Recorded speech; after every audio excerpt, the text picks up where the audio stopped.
తెలంగాణ ముఖ్యమంత్రి రేవంత్ రెడ్డితో ఈరోజు తెలుగు సినిమా ఇండస్ట్రీకి చెందిన ప్రముఖులు, దర్శకులు, నిర్మాతలు, అలాగే చాలామంది హీరోలు కావచ్చు. అందులో నాగార్జున, వెంకటేష్ లాంటి సీనియర్ హీరోలు ఉన్నారు.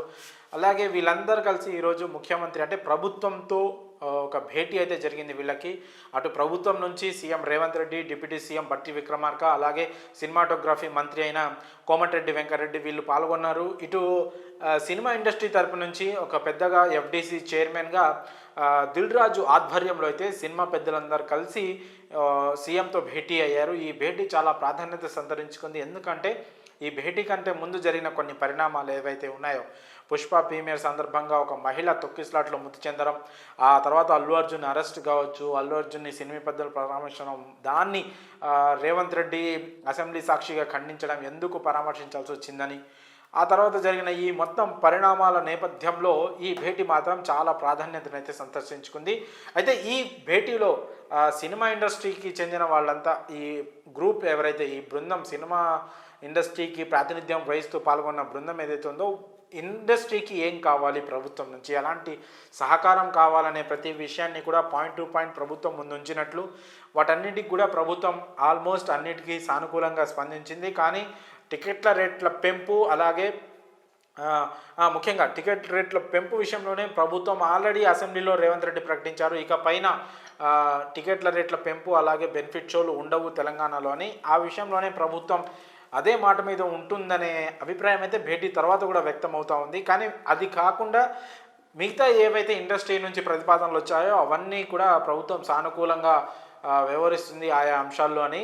100% ఇండస్ట్రీకి సపోర్ట్ ఉంటుంది. ప్రపంచం మొత్తానికి సినిమా హబ్గా హైదరాబాద్ ఉండాలి అనే ఉద్దేశంతో ఇండస్ట్రీ అలాగే ప్రభుత్వం కలిసి పనిచేయాల్సిన అవసరం ఉందని రేవంత్ రెడ్డి ఇండస్ట్రీకి చెప్పినట్లు, సీఎం చెప్పిన ఏదైతే సీఎం చేసిన ప్రతిపాదనలన్నింటినీ కూడా ఇండస్ట్రీ కూడా సుముఖంగా ఉన్నట్లు తెలుస్తుంది. అయితే ముఖ్యంగా ఒక 7 కండిషన్లు అయితే ఇండస్ట్రీకి సీఎం రేవంత్ రెడ్డి చెప్పడం జరిగింది. ఆ 7 కండిషన్లు ఏంటనేది ఇప్పుడు మనం పాయింట్ టు పాయింట్ తెలుసుకుందాం. మొదటి పాయింట్ ఏదైతే, కులగణన సర్వే ప్రచార కార్యక్రమాల్లో సినీ నటులు పాల్గొనాలి. ఈ అంశాన్ని ముఖ్యమంత్రి అలాగే డిప్యూటీ సీఎం బట్టి విక్రమార్క గారు ఈ విషయాన్ని మాత్రం ప్రముఖంగా చెప్పినట్టు తెలుస్తుంది. ఎందుకంటే ఇది చాలా ప్రతిష్టాత్మకమైన సర్వే. ఈ సర్వేకి సినీ ప్రముఖుల నుంచి ప్రచార కార్యక్రమాల్లో పాల్గొంటే దీనికి సామాన్య జనాల వరకు కూడా దీనిపైన అవగాహన కలిగించడానికి అవకాశం ఉంటుందని ప్రభుత్వం భావిస్తుంది. అలాగే రెండో పాయింట్స్ వచ్చేసి, డ్రగ్స్కు వ్యతిరేకంగా మాదక ద్రవ్యాల నిర్మూలనకు సినీ తారలు సహకరించాలి అని ఇంకో పాయింట్ ఉంది. ఈ పాయింట్ని కూడా ప్రభుత్వం సినీ పెద్దల ముందు, సినిమా నటుల ముందు ఉంచింది. ఖచ్చితంగా డ్రగ్స్ రహిత తెలంగాణగా రాష్ట్రాన్ని మనం మార్చుకోవాలంటే దానికి సినిమా ప్రముఖుల ప్రాధాన్యత ఖచ్చితంగా ఉంది. గతంలోనే ప్రభుత్వం ఈ పాయింట్ పైన ఎవరైతే సినిమా బెనిఫిట్ షోస్ కోసం, టికెట్ల రేట్ల పెంపు కోసం తమ దగ్గరికి వస్తారో వాళ్ళు ఖచ్చితంగా ఈ డ్రగ్స్ నిర్మూలన గురించి ఒక షార్ట్ ఫిలిమో లేకపోతే ఒక మెసేజో ఖచ్చితంగా సినిమా స్టార్టింగ్కి ముందే దీన్ని ప్లే చేయాలి అనే ఒక కండిషన్ అయితే ప్రభుత్వం పెట్టింది. దాన్ని మరోసారి అధికారికంగా సినిమా పెద్దల ముందు అయితే సీఎం రేవంత్ రెడ్డి ఉంచారు. అలాగే మూడో కండిషన్ వచ్చేసి, డ్రగ్స్కు వ్యతిరేకంగా హీరోయిన్లు, సినీ తారలు ప్రచార కార్యక్రమాల్లో పాల్గొనాలని కూడా ముఖ్యమంత్రి రేవంత్ రెడ్డి వాళ్ళకు కోరారు. అలాగే నాలుగో పాయింట్స్ వచ్చేసి, బెనిఫిట్ షో టికెట్ ధరల పెంపు ఉండకపోవచ్చు, అంటే ఉండదు అనే డైరెక్ట్గా రేవంత్ రెడ్డి వాళ్ళకి వివరించినట్లు, దానికి గల కారణాలను కూడా వివరించినట్లు తెలుస్తుంది. ఆల్రెడీ ఒక ప్రాణం పోయింది, ఇంకో బాలుడు ఆసుపత్రిలో చికిత్స పొందాడు. సో ఇలాంటి ఘటనలు పునరావృతం కావద్దు అంటే ఇకపైన బెనిఫిట్ షోస్ కానీ అలాగే ఇవి ఉండొద్దు అని ప్రభుత్వం అయితే భావిస్తుంది. ఆ కండిషన్ కూడా సినిమా వాళ్ళకైతే పెట్టడం జరిగింది. ఇంకా ఐదో కండిషన్ విషయానికి వస్తే, సినిమా ప్రారంభానికి ముందు థియేటర్లలో డ్రగ్స్ వ్యతిరేక వీడియోలు ప్లే చేయాలి. ఇది ఆల్రెడీ మనం మాట్లాడుకున్నాం ఇప్పుడే. సో ఈ కండిషన్ అనేది గతంలోనే ఉంది. దానికి చాలామంది గతంలో ఎన్టీఆర్ దేవర మూవీ కావచ్చు, అంతకుముందు వచ్చిన కమల్ హాసన్ ఇండియన్ 2 సినిమా కావచ్చు, వీళ్ళందరూ కూడా డ్రగ్స్కి వ్యతిరేకంగా మనం పోరాడదాం, డ్రగ్స్ రహిత తెలంగాణ రాష్ట్రం కోసం మనం పోరాడదామని ఒక మెసేజ్ లాంటి వీడియోస్ అయితే సినిమా స్టార్టింగ్కి ముందే ప్లే చేయడం జరిగింది. ఇకపైన ఇది కంపల్సరీగా, అంటే ప్రతి సినిమాకి ఆ సినిమాలోని ప్రధాన హీరోయిన్లు, ప్రధాన నటీనటులు అందరూ ఒక వీడియో లాంటివి చేసి అది సినిమా స్టార్టింగ్కి ముందు, ఏదైతే ఇప్పుడు స్మోకింగ్ ఇంకా ఆల్కహాల్ ఎలా ఆరోగ్యానికి హానికరం అనే ఒక యాడ్ లాంటిది ప్లే చేస్తారో, అలానే ఖచ్చితంగా ప్రతి సినిమా రిలీజ్కి ముందు సినిమా థియేటర్లలో అంటే ఆట ఏదైతే షో ప్రారంభానికి ముందు ఖచ్చితంగా ప్లే చేయాలని అయితే గవర్నమెంట్ కండిషన్ పెట్టింది. ఇక 6వ కండిషన్ వచ్చేసరికి సినిమా టికెట్లపై ప్రత్యేక సెస్ విధిస్తున్నట్లు గవర్నమెంట్ అయితే ఇప్పటికే సినీ ప్రజలకు చెప్పేసింది.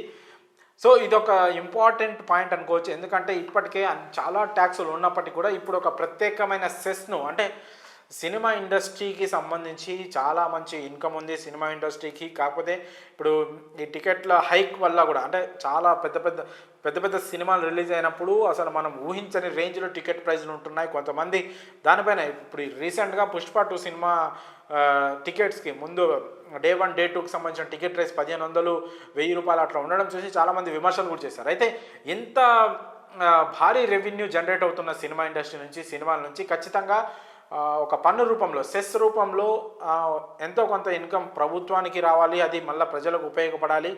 ఒక గవర్నమెంట్ స్కూల్స్లోని, అంటే ప్రభుత్వం నడిపిస్తున్న కొన్ని ప్రత్యేకమైన స్కూల్స్కి ఈ నిధుల్ని మళ్ళిస్తామని కూడా గవర్నమెంట్ ప్రకటించడం జరిగింది. సో ఈ నేపథ్యంలో సినిమా టికెట్లపై వసూలు చేసే డబ్బుపై ఖచ్చితంగా ఒక ప్రత్యేకమైన సెస్ను అయితే ప్రభుత్వం విధించనుంది.